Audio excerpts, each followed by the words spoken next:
to historia, bo to marzenia. Bo to historia, bo to marzenia. Bo to historia, bo to marzenia. Bo to historia, bo to marzenia. Bo to historia, bo to marzenia. Bo to historia godna przypomnienia.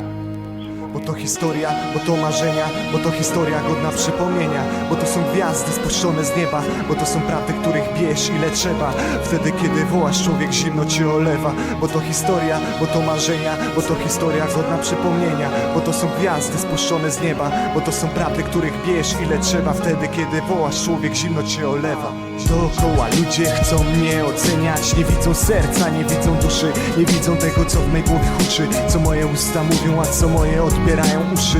Kiedy już dojdzie, kiedy innych poruszy. Najlepiej przepchnąć oko, najlepiej zamknąć słowo. Zamilknąć na wieki, wtedy będziesz wielki.